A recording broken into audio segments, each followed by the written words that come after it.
Okay, more counting, more advanced counting, more fancy counting. Last video was about permutations where order matters. I want to compare what it looks like when order does matter and order doesn't matter. Today we'll talk about, or this video, we'll talk about combinations and permutations, but focus on combinations where the order doesn't matter. And here's what I mean by that.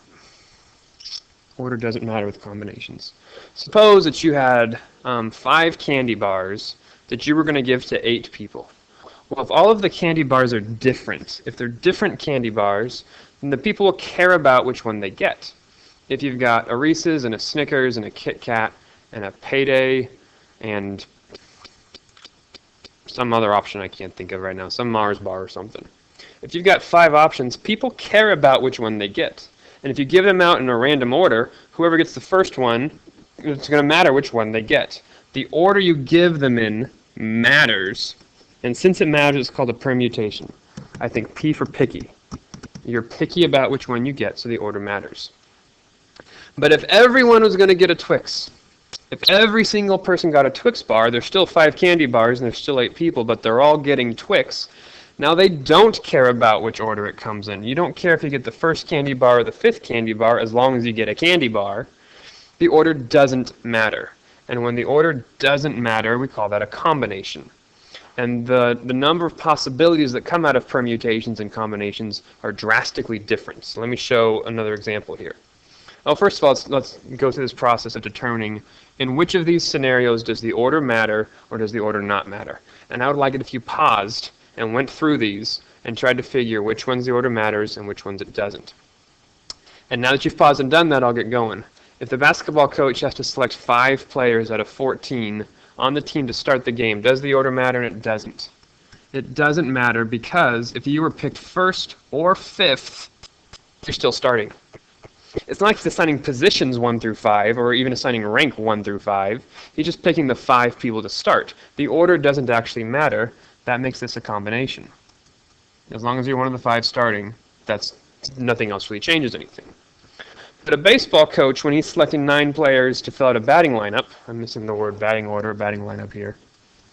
Well, when he's filling that out, the order definitely matters because each spot has a different role. If you bat 1st, you need to get on base. If you bat 3rd or 4th, you have to drive in the people that got on base. If you bat 9th, you're the worst hitter, and they want you to come up the least often. But if you bat 1st, you get on base the most, they want you to come up the most often.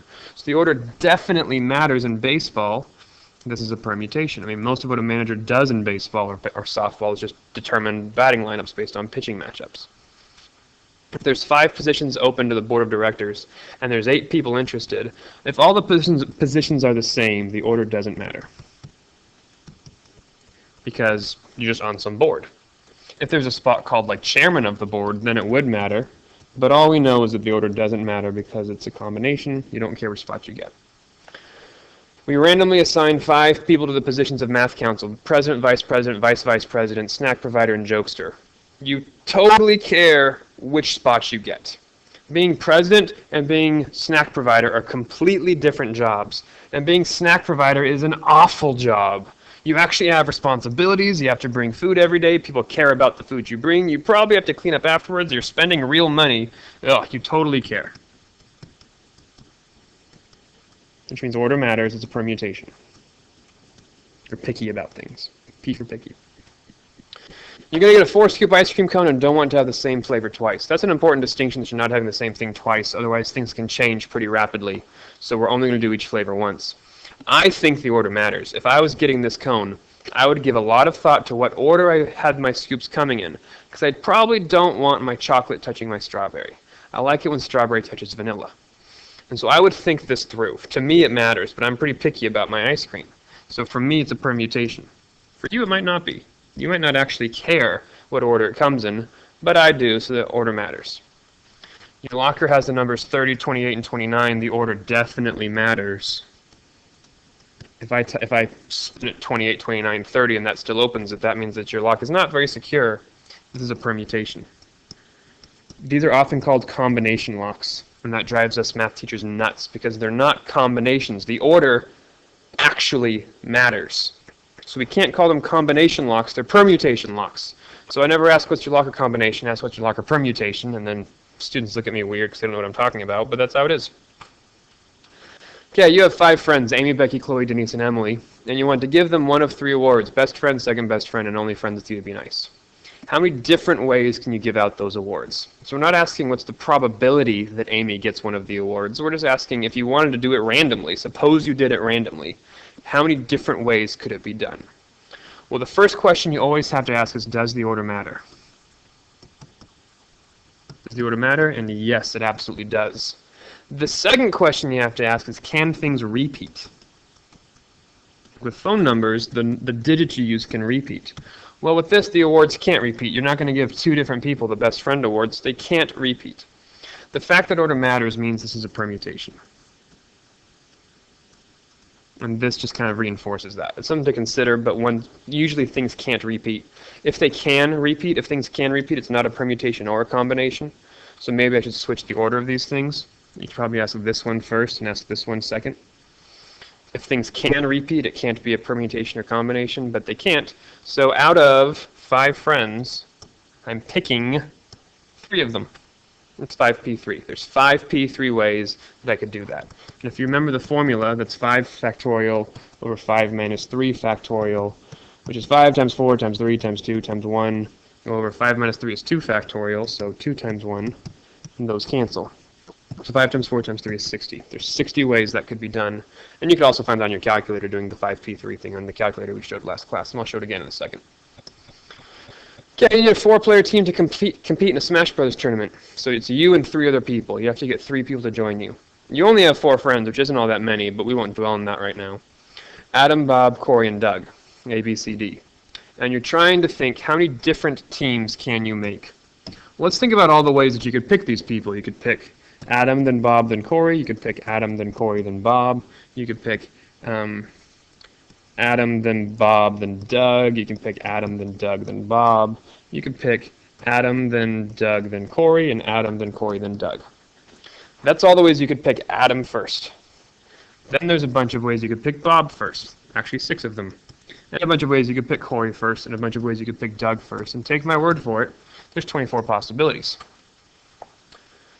But the thing about playing Smash Brothers is if you have Adam, Bob, and Corey on your team, that's the same as having Bob and Adam and Corey on your team. These are the same teams. And so's this. And I believe there's a couple more ABCs for me to look for. So's this. Any more ABCs I'm missing? Yep, there's an ABC. 1, 2, 3, 4, 5. I think there's 6 total. So let me find one more. Maybe it's just 5. I think it's just 5. So there's all the teams that have Adam, Bob, and Corey. I don't want to count them 5 times when it's just one team. This is just one possible team I could make. Then there's all the dab possibilities. So I don't want to count this one. I don't want to count this one. I don't want to count this one. And I don't want to count this one. Give me one moment, please. So I'm canceling out groups that are all the same. I think I'm getting interrupted again. Excuse me. Okay, one more time. I was trying to make sure I don't recount the same groups over and over. So there was a dab, and there was a dab, and there was a dab, and I'm looking for more dabs, and there's a dab. I think I'm missing one, but maybe I'll find it later. So now let's go to CAD. Here's a unique team. CAD is not a team I've had before, but that's there. Ooh, here's an ABC that I missed from before. So CAD, there's a CAD, there's a CAD, there's a CAD, there's a CAD. That one's left. BCD. Do you have a BCD team yet? Nope. There's a BCD, there's a BCD, there's a BCD, there's a BCD, there's a BCD. There was actually only 1, 2, 3, 4 unique teams. Because having Adam, Bob, and Corey is the same as having Corey, Bob, Adam. The order doesn't matter, so this is a combination. If the order did matter, there would have been 24 possible teams, right? Because there's 24 in this list total. There's 24 there, but only 4 of them were actually different. That's the difference between a combination and a permutation. And then here, what if we had a 5th friend? What if we tacked in Eric? Well, these lists get so big so quickly. Now we have 2, 4, 5 times 12. There's 60 possible people. Taking out all the repeats here is a pain. I mean, I'd already done half of them. I'd done all the ones that didn't have an E in them. And that's not even the right list. I mean, some of them have e's and some don't. But this can get really complicated really quickly, so that's why we have nice formulas. Here is the formula for permutations. Here's the formula for combinations. They're almost the exact same, except for the NCR has this extra r factorial there on the left that you multiply by. It's because, like, if you think about it, this over here was all the possible permutations.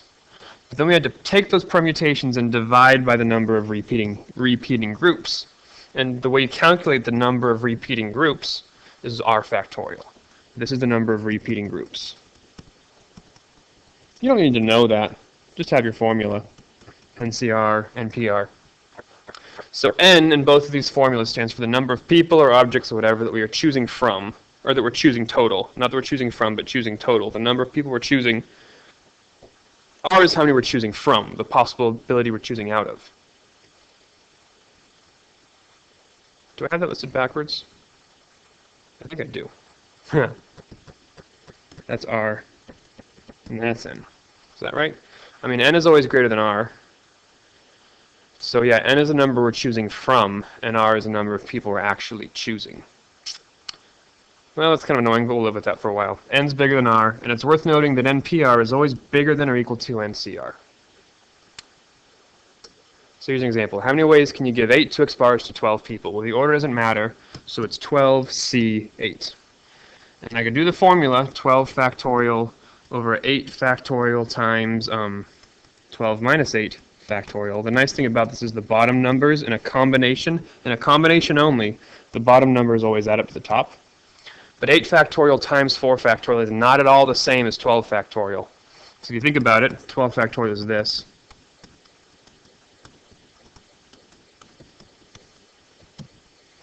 Eight factorial is this. So these are all canceling. But then you tack on the 4 factorial, and that throws in these. So 8 factorial times 4 factorial is not at all 12 factorial. It is this. I'm doing 12C4.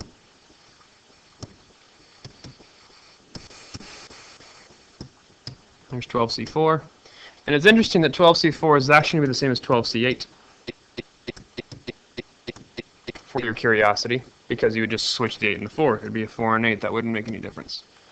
So that's combinations where the order doesn't matter. Permutations, order matters. Combinations, order doesn't matter.